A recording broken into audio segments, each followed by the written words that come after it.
Hi Siri, I'm looking for a new podcast, one that preferably is hosted by a UF Hall of Famer, one that airs every weekday that would bring me everything I need to know about the Florida Gators, including news, analysis, and opinions. Siri, is there such a show? Have you heard of Pod Up with Matthews in the Morning on Facebook, YouTube, Twitter, or any podcast platform? Oh my gosh, why didn't I think of that? UF Hall of Famer Shane Matthews has a show every weekday. I'm gonna go check it out tomorrow. Thanks, Siri. Good morning. Welcome to a Wednesday edition of the program, Pod Up with Matthews in the Morning from the Crime Prevention Security System Studios, large enough to serve you, small enough to care. It's Wednesday. We'll have JC, and then we'll have Mike Morgan from ESPN join the program. Hope everyone's hunkering down because this is not a good hurricane. This joker's getting bigger and stronger by the minute. Let's go to the Titan tomorrow hotline, and we're joined by JC. Good morning, JC. How are you? Well, I'm fine. I feel better than I did a couple of days ago, at least for us in this area, because I think things could be a lot worse forecasted for us. Evidently, now they're going to try to play a football game on Sunday, or they will. And certainly, I think the path of the storm has enabled some of that to happen.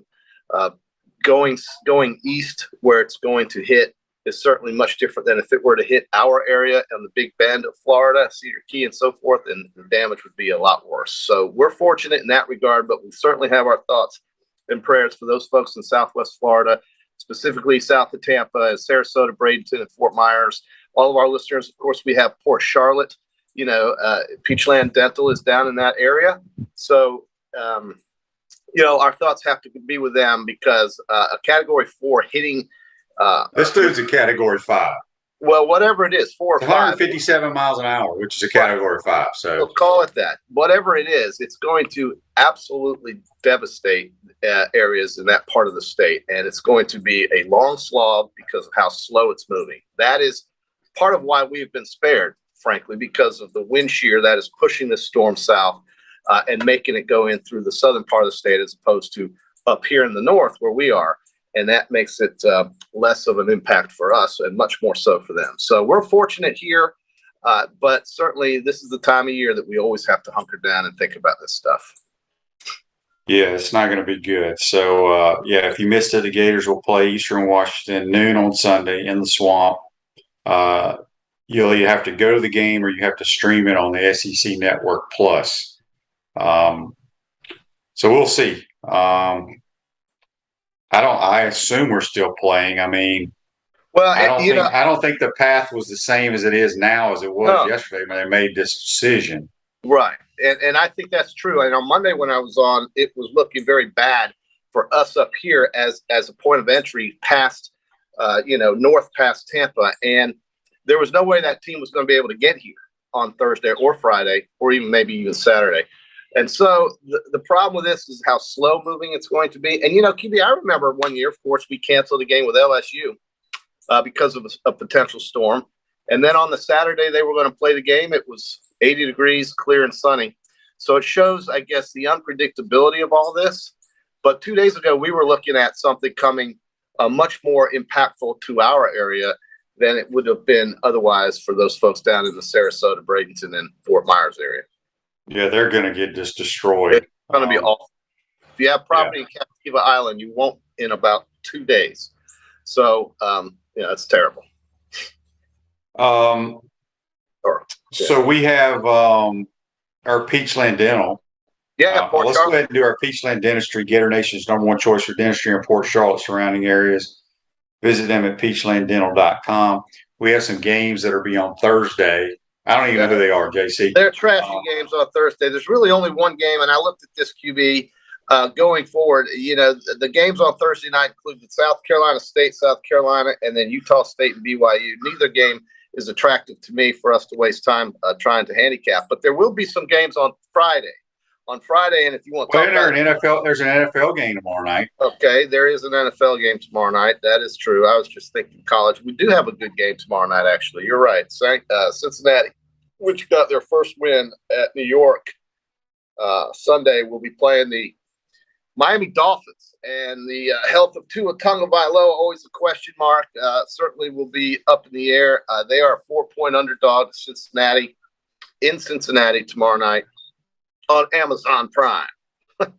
So if we have power and you can watch that game, certainly that will be at 8:15 tomorrow night. I don't know. I don't know what Tua's status is. If he plays, I'll take What's wrong with him? Well, he got banged up pretty good in the Buffalo game. Yeah, but he played. He did finish the Buffalo game, but his status is questionable for this game. So I don't care what his status is. I like the Bengals. The Dolphins are so fortunate to be undefeated. It's unbelievable. Well, no, they're so fortunate to have won the other day, but I think they clearly. Dude, they came back from 28 or whatever it was in the fourth quarter against the Ravens. That's right. They only had like 35 offensive plays to 90 for the Bills.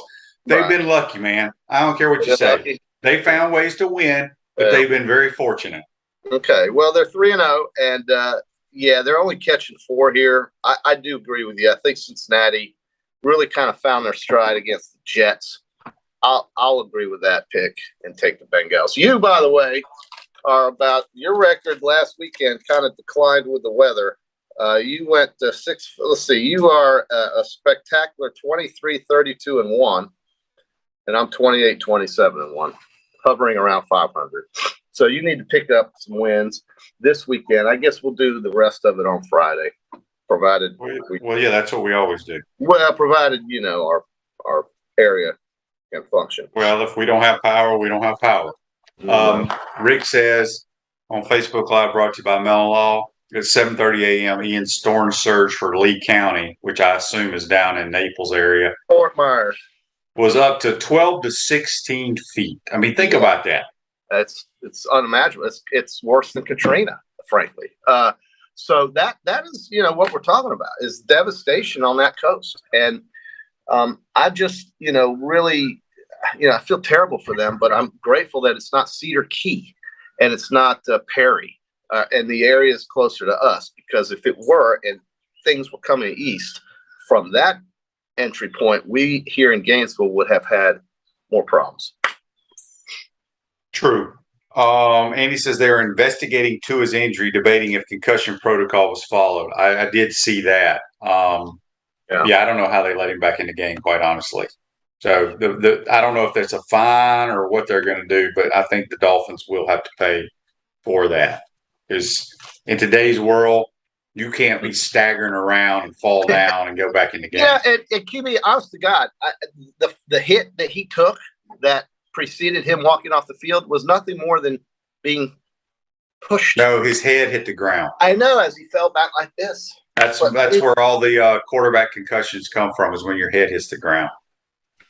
Well, it didn't look like a violent hit to me, but the way he fell was. But have you ever been hit or pushed down and your head hit the ground like that? No, that's terrible. That's bad. Okay, so until you've had it done, it doesn't look bad, but it's freaking. I took a concussion. I took a concussion playing in backyard football when I was a child. I remember what it's like.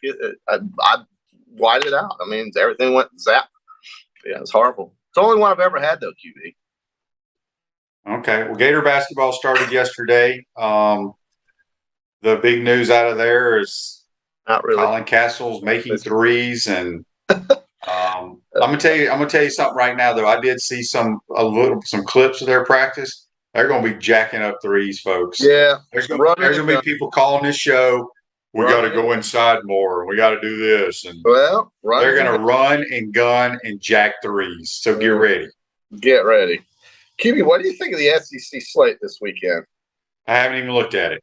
Why not? It's freaking Wednesday. What's the matter with you? What are you doing? I'll ask Mike Morgan what he thinks. You didn't watch the weather. Well, why? Okay, you can ask Mike Morgan, but I'm going to tell you what I think right now.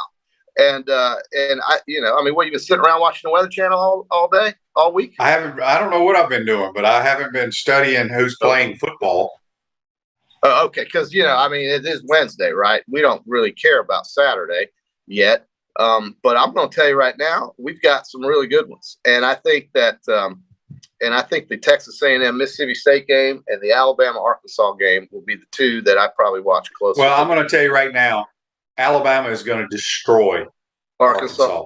And the reason I say that, do you know Arkansas there's 131 teams in America. I think they're 128th in pass defense. Yeah, they're in not the country. They're not strong, but they should have won the other day, dude. That has nothing to do with it because Texas A&M can't throw a forward pass. They cannot. But Alabama can. And I think Bryce Young will throw for about 400 yards on them.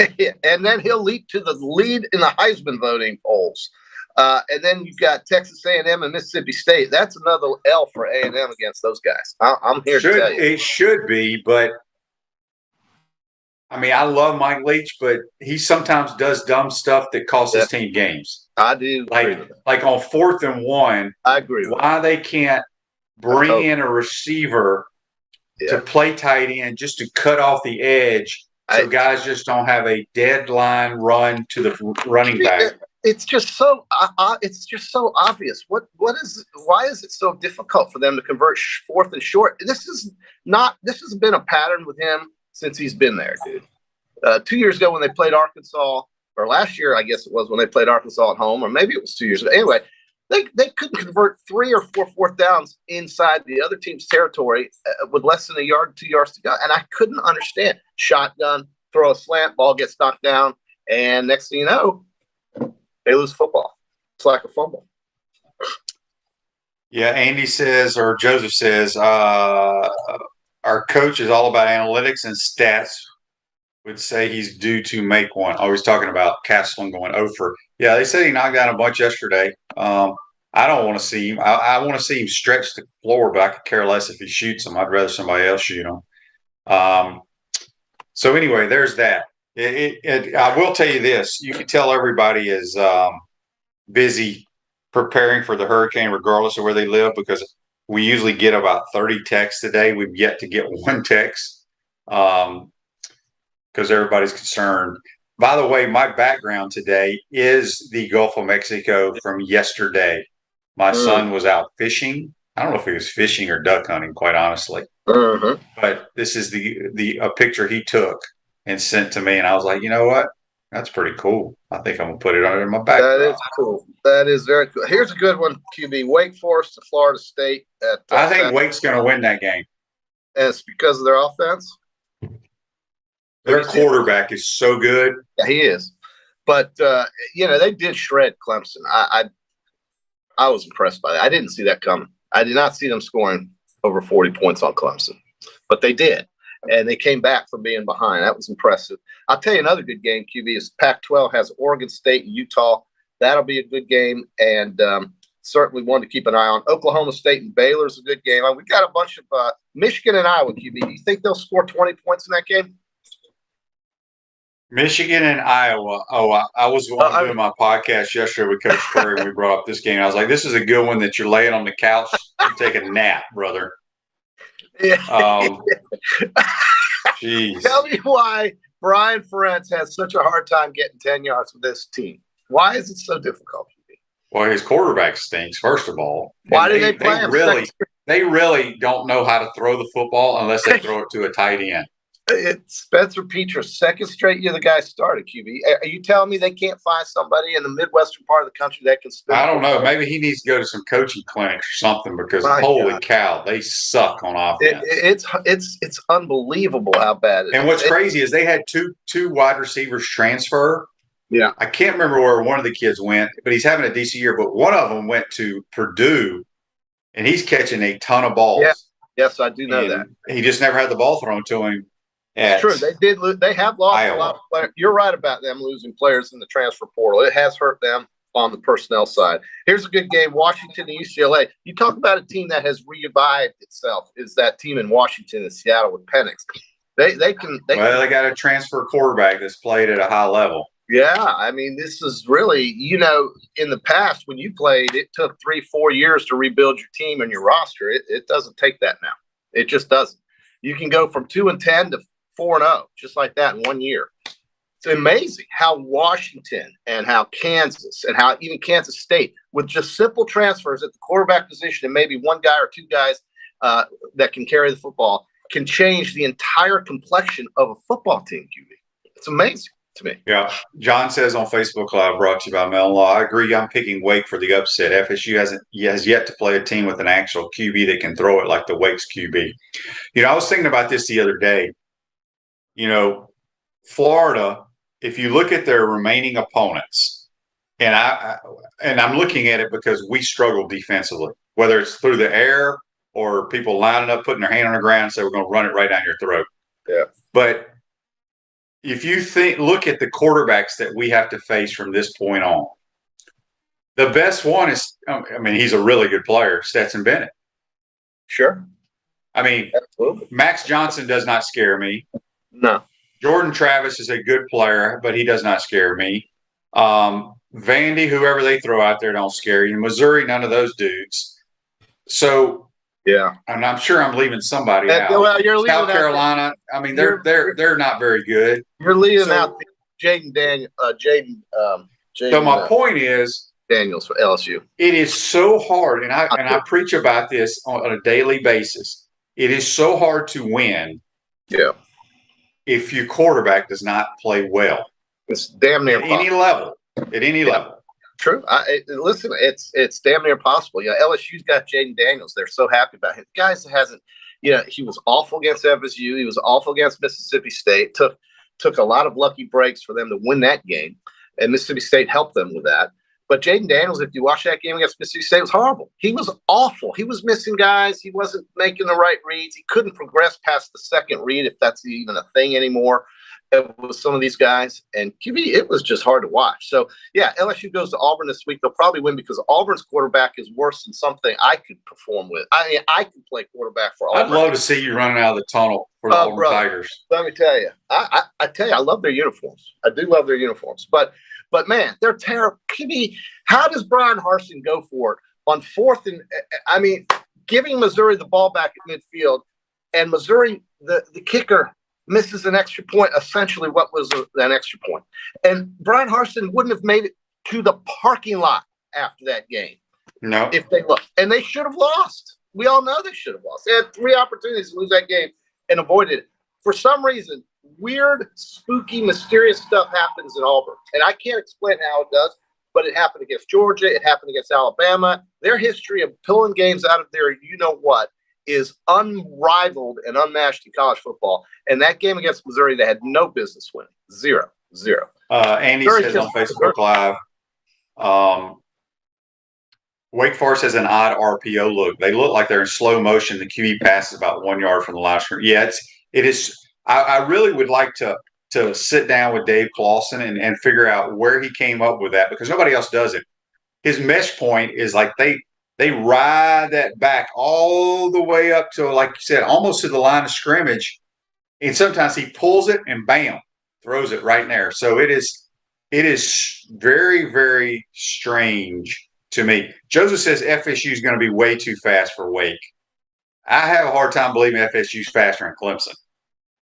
Well, DJ played a great game for Clemson, probably the best game he's played in 2 years, and that's why they won, QB. He made some good passes, but honestly, defensively, it shocked me how Wake Forest picked them apart. And, I didn't see that coming. I did not see them scoring 80 to 90 points in that game. I just didn't see that. I didn't see it because I didn't think Clemson's offense was good enough to do that, and I certainly didn't see Wake Forest on that defense, but they ate them up, QB. They ate them up. I think it brings Florida State into the conversation for the conference, because I think that a home game against Clemson, if they can beat Wake Forest on October 16th, could be very interesting for Florida State if they're unbeaten. You have to give them a little credit at some point. I know that people around here aren't impressed with them, but the record is what it is. It's unbeaten, and yes, they've played Louisville, they've played LSU, they've played some of these teams that maybe you don't think are that good, but they still got athletes running around all over the place. And that Louisville quarterback, no, he can't throw a forward pass, but man, he's hard to deal with. LSU's team, great defense. Florida State dominated that game. So I gotta hand it to Florida State. I think, coming off the year they had with the team they had last year, they have surprised folks at undefeated record. All right, we got a couple of texts that came in. I'm going to read This Day in Sports, which is brought to you by our good friends at Comfort Temp. Comfort is our business, peace of mind is our promise. Beat the summer heat. Schedule your air conditioners tune up today. Give them a call, 352-376-2366. JC, just think if you could sell a bunch of generators today. Oh, you'd be floating in it now.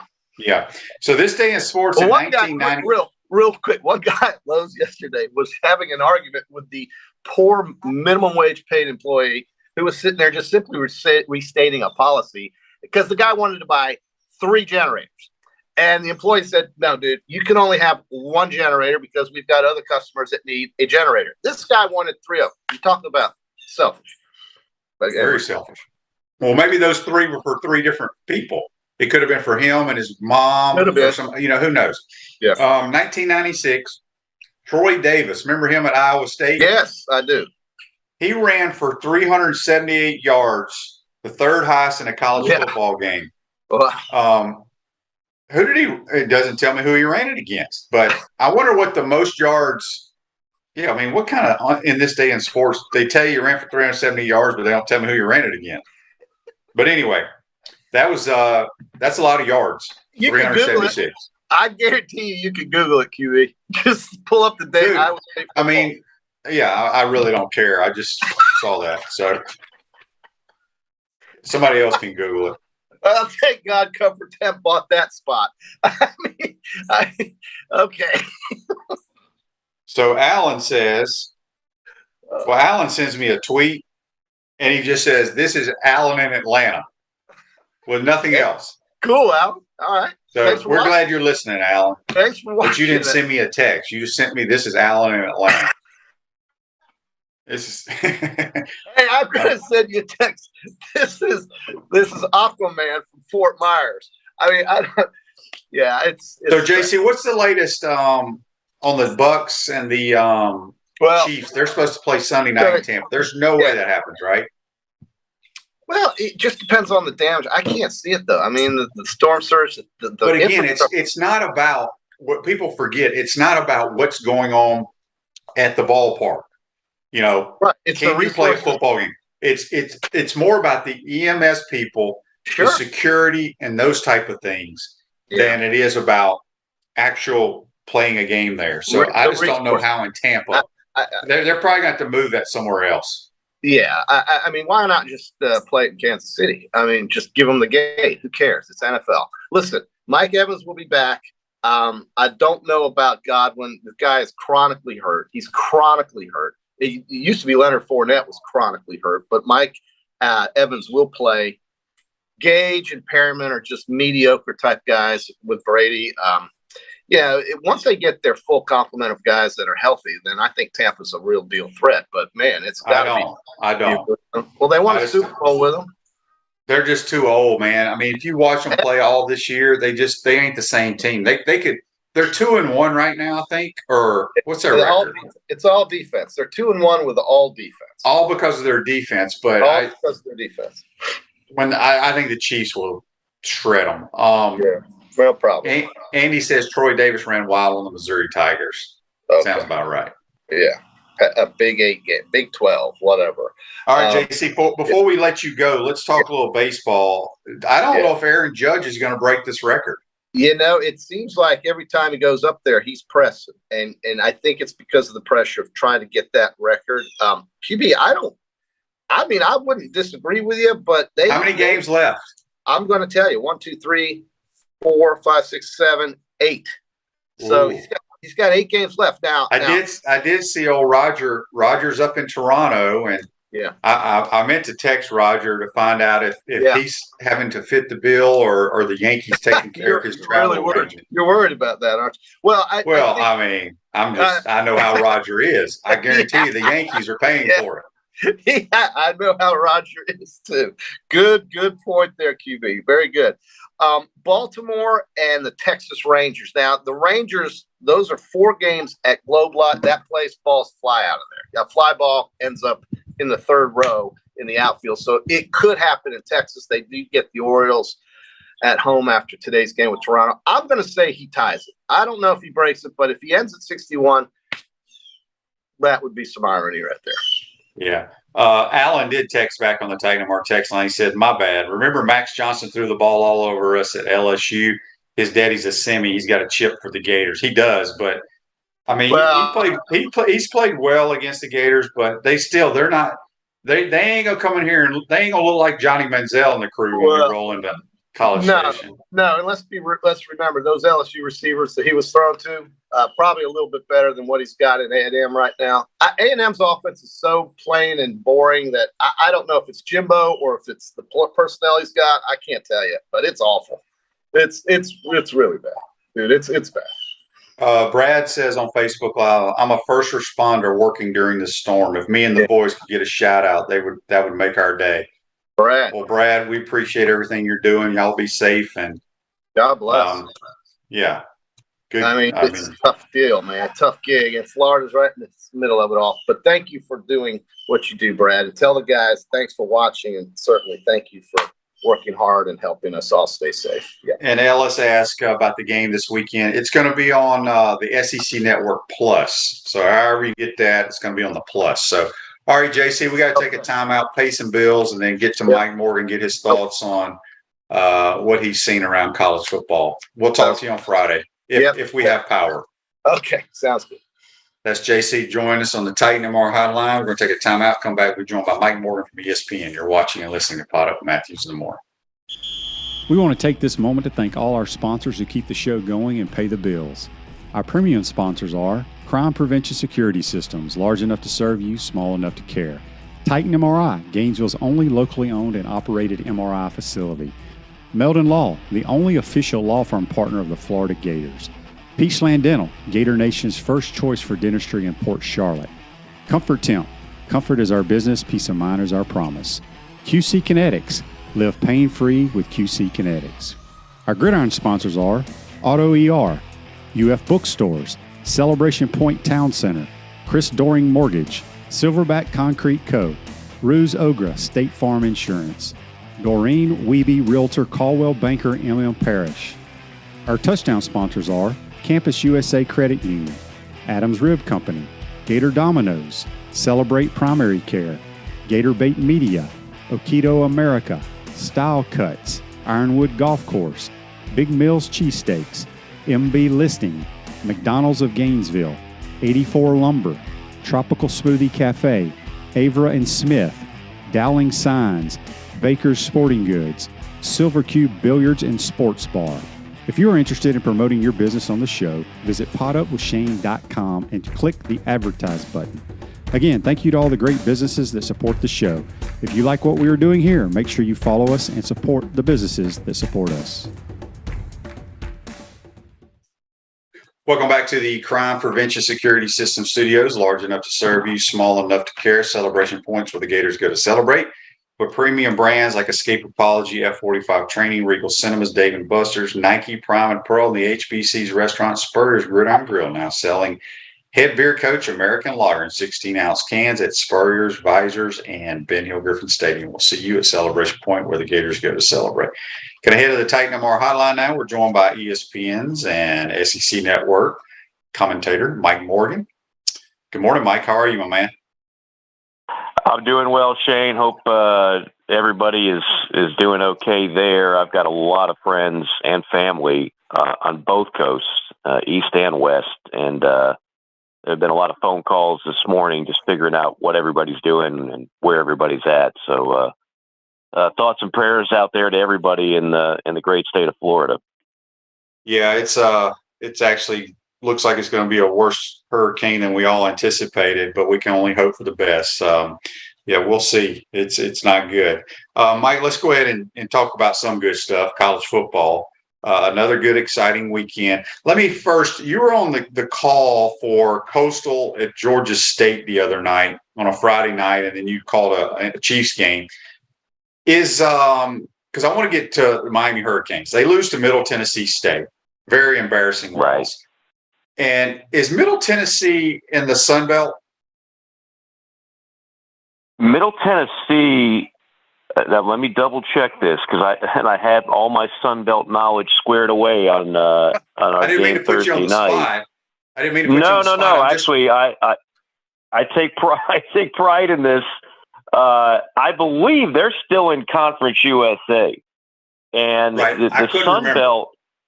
Yeah, the Sun Belt basically, in this day and age where everybody is stealing from everybody, they ravaged first the American ravaged Conference USA, took all their best schools like UCF and whatnot. And then so many of those schools now, of course, are going to the Big 12. And then all of a sudden after that, the Sun Belt came in and took the rest. They got Marshall. They got Southern Miss. There's one other one I'm forgetting, but I'm almost positive Middle Tennessee State over there in Murfreesboro, which is not far from Nashville. I'm pretty positive they're still in Conference USA, which is a shame because that's a pretty good program. That's had good tradition. Rick Stockdale's been there a while. They've turned out some good football players over the years, but for whatever reason, they didn't make the cut. So they're still stuck in Conference USA, which is the abyss. I mean, that league is hanging on by a thread. I don't know what's even left in there. It's kind of like just the leftovers. Yeah, the reason I brought them up because, Marshall goes, wins at Notre Dame. We know what App State did. Well, then James Madison, who just went big boy football, upsets App State, and then what Middle Tennessee did to Miami down there. I mean, Mario Cristobal brings in all, getting everybody excited with Ed Reed and Irving and all the old Ray Lewis and all those boys jumping on board again.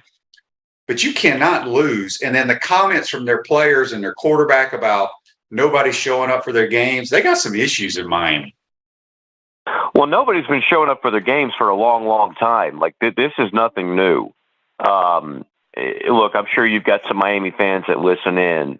I have people that I went to high school with that are actual Miami graduates. And that's part of the problem is that most Miami fans, growing up in South Florida, I can tell you, most Miami fans never have stepped foot on campus.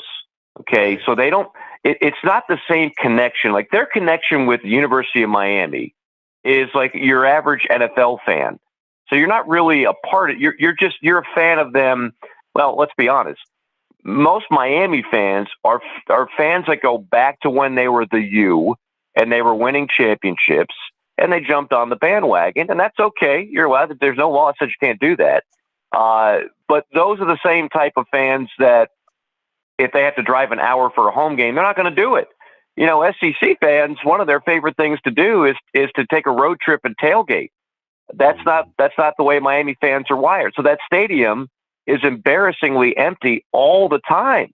And I know like it's not as close as the Orange Bowl was, but there's a culture there that's just unique, and it's not unique in a good way necessarily. And if you just because you bring back a bunch of old players and they start, doing their whole you thing, I don't think it's a great situation right now. And Dan Radakovich, by the way, is someone I know very well. The AD there, I knew him when he was at Clemson. I knew him when he was at Georgia Tech.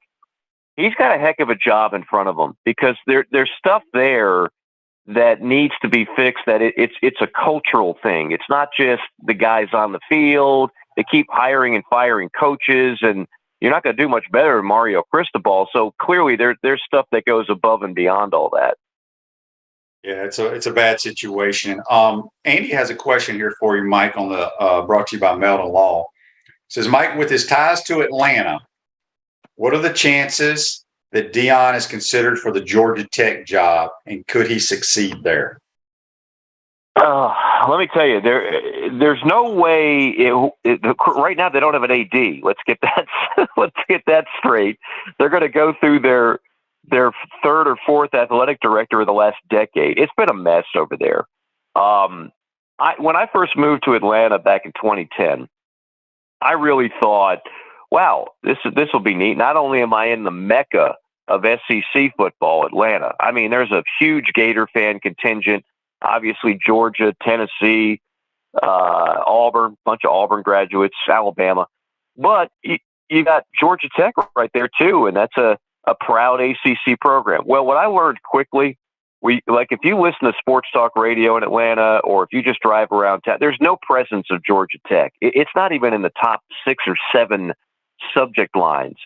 So they have a different problem.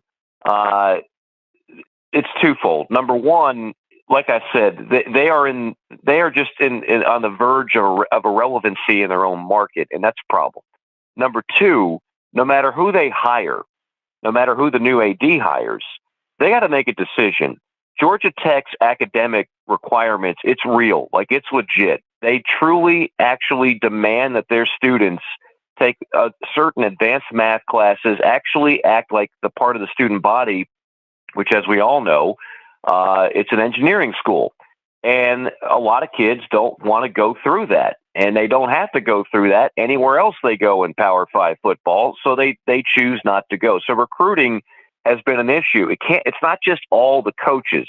Like when something happens perpetually, as it has in Atlanta, then you have to come to the conclusion it's not just bad coaches that is the issue. So with that being said, the answer to the question for your listener, I think they're going to be forced to consider Deion Sanders. And part of me says they almost need kind of something, I don't want to say gimmicky, but they need something that's going to boost some adrenaline, enthusiasm into the program. Do I think it would work? No. Do I think Deion realizes all the challenges that job entails? Yes. And so Deion would be more tempted to wait for another Power 5 opportunity. But there's no question there's going to be pressure from a lot of the local community for Deion Sanders to get an interview and for them to actually offer him the job. So from that standpoint, I'm not going to outrule it, but I still think there's too many impediments for that to actually happen. Yeah, it'll be interesting to see what happens. Chris Doring Mortgage, they do mortgage lending right, helping home buyers throughout Gainesville and North Central Florida. Call Chris Doring Mortgage today at 352-244-0840. Speaking with Mike Morgan on the Titan Moore Hotline. All right, let's go back to the Gators-Tennessee game. Phenomenal football game, tremendous atmosphere. Did you get to watch it, or were you traveling at the time? I went back and watched. I DVR a lot of games, and the Florida game is always on the DVR list. Look, there's a lot to like. Obviously, it was Anthony Richardson's best game. He made a statement. Here's why some people think I'm actually going to be a first-round draft pick, even though I showed nothing to indicate that. Pat throwing the football through the first three games. I thought the Gators showed a lot of fight. I thought they exposed, and this is one of the things about Tennessee that has to be discussed, because I know, again, the bandwagon for some is going to be a little nauseating here for a while. They have the largest discrepancy between offense and defense rankings. They're number one in the country in total offense. Their defense, I believe, is ranked 90th. And it was exposed again by Florida. So I want to see what Florida does against some of the better defenses in the SEC. Tennessee is still not one of them. But it was a great fight. It was a great football game. And, maybe we look at that game a month from now, Shane, and we say, well, that was, even though it was a loss, that was a building block. It got confidence going for a lot of members of that offense. It reminded people that under Billy Napier, this program is ready to play in big-time games and put together big-time performances. That's best-case scenario. Worst-case scenario is there's still a lot of issues plaguing this football team, and there's still a lot of difficult games left on the schedule. So we'll see how it sorts out here in the next month and a half. Yeah, I agree with you. I thought Tennessee's defense was very poor, and it's not going to get much better, especially on the back end. Rick says on Facebook Live, brought to you by Mel Long, there's nothing wrong with Tech's requirements. Well, there isn't. But from an athletic standpoint, I know this for a fact that Duke, as the great academic institution that Duke is, athletes don't have to have those great academics to get into Duke and Northwestern and Stanford. So maybe Georgia Tech's a little bit different than that. All right, let's talk about the games this week. There's some good games in the league and in the ACC. Alabama's playing Arkansas. Arkansas has one of the worst pass defenses in America. I just see Bryce Young and the receivers finally getting on the same page and having a big day. How you see this game, Mike? Yeah, I see it that way too, Shane. And I hate it for Arkansas. I don't know how they get off the carpet from that and lost it to A&M. They had that game won. And it wasn't just the field goal. That's the play that everybody focuses on. And if you didn't watch any of the game, that's what you know about the game, right? It came down to the kid hitting the top of the upright, which is something you can go 10 years watching football and not see that happen again. But the biggest play to me was the KJ Jefferson play where they're right there near the goal line and he inexplicably loses the ball and A&M gets it. And then they're like huddled on the sideline and one guy hands it off to another. And before you know it, you look up and he's streaking down the sideline. That's a 14-point turnaround. That's what changed the game as much as anything else. So Arkansas should have won that game. And if they did, they're still in the top 10 as opposed to 20th. And everybody's talking about how Sam Pittman has found the secret sauce in Fayetteville, and he's done something that nobody expected them to do. I don't know how you recover from that. You turn around a week later, and you take on an Alabama team that I believe is 15-0 against Arkansas under Nick Saban, if I'm not mistaken. So I think Alabama reminds everybody just how good they are. 'Cause what's interesting, Shane, is that people quickly jumped so far onto the Georgia bandwagon, and Ohio State is now showing signs of dominance again. And then there's a little bit of Michigan love sprinkled in that. If it's possible for Alabama to be under the radar, Alabama's kind of flying under the radar. Like, we all know Alabama's good, but I think there's this sentiment that, well, they're not as good as a lot of other Alabama teams. And that might be true to some extent, but they're still pretty damn good, and I think they win the game. Yeah, I agree. And Alabama, Georgia, and Ohio State, those three are in their own category, and there's everybody else. Mississippi State, A&M, the Dogs won in College Station last year. I feel like Mississippi State should be undefeated. I don't know how they lost the game to LSU a couple of weeks ago. Yeah. This is a huge game in Starkville. I believe Mississippi State should win it, but it just seems like A&M is just lulling everybody to sleep and winning these boring, low-scoring games. What do you see happening in Starkville? Yeah, that's not why they brought Jimbo to College Station, right? To lull everybody to sleep and win low-scoring, ugly games. I thought he was an offensive mastermind. Look, Mississippi State was my pick for second in the West. And one of the reasons why is because they've given A&M fits. Like, they have been a big thorn in A&M's side. They were last year in the game that you mentioned, and I think they do it again this year. I think Will Rogers is, again, well on his way to throwing for 5,000 yards. But Mississippi State's defense probably doesn't get enough credit. Like, they've got some legit guys on that D.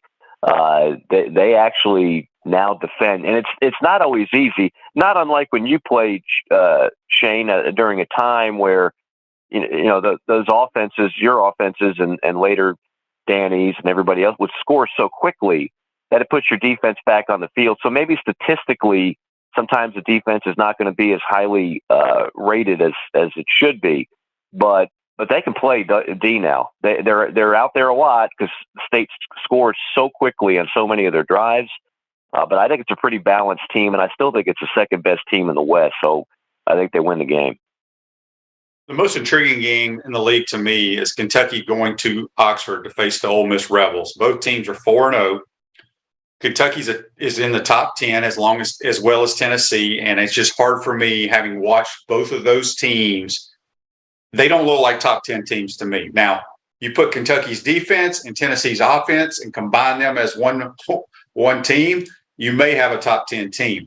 What do you see happening up in Oxford? Because they haven't been explosive really on offense this year. They've run the ball well, but obviously they've missed Matt Corral. What do you see happening in this game? Well, I think it's easy to undersell the importance of getting Chris Rodriguez back for Kentucky.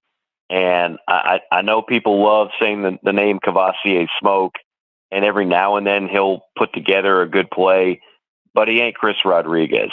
Chris Rodriguez kind of encapsulates everything that Mark Stoops wants and has built at Kentucky, because with Rodriguez now is really more of a bell cow, more physical runner, a guy with a nose for the end zone, and a guy that's going to likely become their all-time leading rusher. He is what makes that offense go and takes the pressure off of Will Levis in that passing game, which gets better and better game after game. Dane Key has a chance to be a star in this league as a wide receiver, by the way. Their offensive line is not as dominating as some of the other ones, but it's good enough where with the personnel, NFL running back, NFL quarterback, good young receivers, Kentucky's offense can shine again. And I think they might have the best linebacking core in the league. Those four guys bring on Kentucky's defense, they are outstanding, as you saw in the Florida game. So I think Kentucky wins the game. I know Ole Miss is favored, and it's in Oxford, and everybody loves Lane, and that. I just think Kentucky, top to bottom, is the better team. Yeah, you're probably right. LSU is going to be playing the Auburn Tigers. They are extremely fortunate to win their game. I feel like Harsin would have been fired right after that game last week against Missouri. Yeah. I don't know what to make of either one of these teams. What do you see going on in this game? I am right there with you. I have there's just no feel, there's no identity to either one of these teams. You feel like LSU's in a little better shape, and you certainly feel like they don't have the drama that is surrounding Auburn. I caught some of your guest JC before me, and he's probably right. Like, I don't know if he makes it to the bus if they lose that game to Missouri, which they should have lost. That's a hell of a way to try and coach a football team when you know there's just a bunch of angry wolves out there in the darkness ready to storm and pounce on you the moment you lose a football game. And it's got to be a distraction of the players. I don't even know how you operate, function like that. So it's a weird matchup between two teams that are very Jekyll and Hyde, but I still think right now LSU is the better team. I would agree with that. Rose Ogre State Farm Office is a team of dedicated insurance professionals ready to help life go right with the right insurance options for you and your family. Visit ogreinsurance.com at 352-240-1779. A few more minutes with Mike Morgan here on the Titan Number Hotline. The ACC has two intriguing games this week to me. Wake is traveling, as far as I know, it's still on, to Tallahassee. Wake, boy, we know they're explosive. I love their quarterback, Sam Hartman, but to put that many points on that Clemson D, you had to be impressed, Mike. Well, I'm a big Sam Hartman guy. I've called a couple of his games, and so, when you do that, you actually sit down and you talk to him, and he's impressive.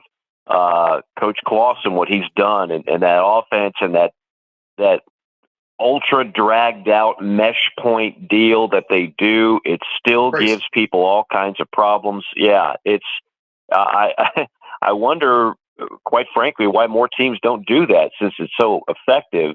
The unsung hero on that team is A.T. Perry, who's out of Lake Worth, Florida, who's about 6'5" and an NFL body and a really good looking player. So while Sam Hartman is the name that dominates the headlines, they actually do have some weapons around him. The problem with Wake, and you saw it in that Clemson game, is that defensively that is not a dominating defense. They don't have those kind of athletes. And Coach Clawson will tell you point blank when you do one of his games, we are a developmental program. In other words, they don't get 4-star kids. They get 2 and 3s, and they have to turn them into 4-star type players. So defensively, when they're recruiting, they're getting the diamonds in the rough, the kids that were a little too small, a little too slow. And that showed up in the Clemson game. I love Wake offensively. I just don't love them defensively. Yeah, I would have to agree with everything you said there. The other big one, and it's a huge one, NC State is playing at Clemson. And I believe they're on the same side. So this the coast or whatever. I get so damn confused with the ACC. But NC State's got a really good quarterback.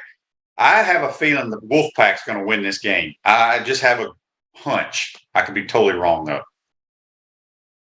Well, they are the team that they come close all the time, it seems, but they can never get over the top. And Devin Leary is an NFL type quarterback that they don't always have. I mean, they've got their guy, and it seems like Dave Doran's been there forever, and been on the hot seat, and then he's not on the hot seat, and then they love him, and then they don't love him. And this is the kind of game that NC State typically loses. So you're right. At some point, they've got to win it. And I don't know. I don't know if Clemson. One of two things is going on at Clemson. Either this is one of those years where they might not be as good as people thought they were at the beginning. They're coming off a quote unquote disappointing 10-win season. But don't wait now that they're going to be terrific next year and they're going to be back to what they were. Or Clemson might be taking a little bit of a dip. You know, they finally lost their coordinators, including Coach V now at Oklahoma. They're not recruiting quite the way they did before, and they don't have the same stud receivers. They don't have a Deshaun Watson type quarterback or a Trevor Lawrence type quarterback, and maybe Clemson's day in the sun is fading a little bit. If NC State wins this game, I can promise you that'll be some of the conversation. But you know what? Until NC State does it, it's really hard for me to get behind that team and that program because, like I said, it just seems like these are the kinds of games that Wolfpack Nation get all excited about, and then they just fall short of the mark. That's very true. Two quick questions, and we'll let you get out of here. Andy asked on Facebook Live, brought to you by Mellon Law, will Kansas play in a bowl game this year? They have 6 tough games in a row coming up. I haven't seen their schedule, but they've been the story of college football for sure. Man, I hope so. I think that would be one of the best stories this year in college football. You just can't say enough about the job Coach Leipold has done. It goes to show you, Shane, excuse me, it's not always the same track record of a successful coach. In other words, Leipold is not a great coordinator of a Power 5 juggernaut, nor is he a guy that had terrific success at a Group 5 school. He's a guy that had success at the Division 3 level, had a cup of coffee with Buffalo, which a few coaches have done well there, but really he made his name, I believe, at Wisconsin Whitewater, if I'm not mistaken. He won like a half a dozen. Yeah, he won like a half a dozen Division III titles. I mean, look at Coach Kleiman over there at Kansas State. Same thing. He was a 1AA coach at North Dakota State. So it's good to see there's a little bit of variety, if you will, in the paths that coaches have had. Yeah, I'm going to say Kansas makes a bowl game. By golly, they're going to do what they have to do to sneak a couple more wins.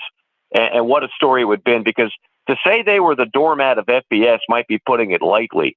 They would have been an underdog against most of the FCS top 25 the way they were playing, and nobody wanted that job, and nobody thought Kansas could do anything in football anymore.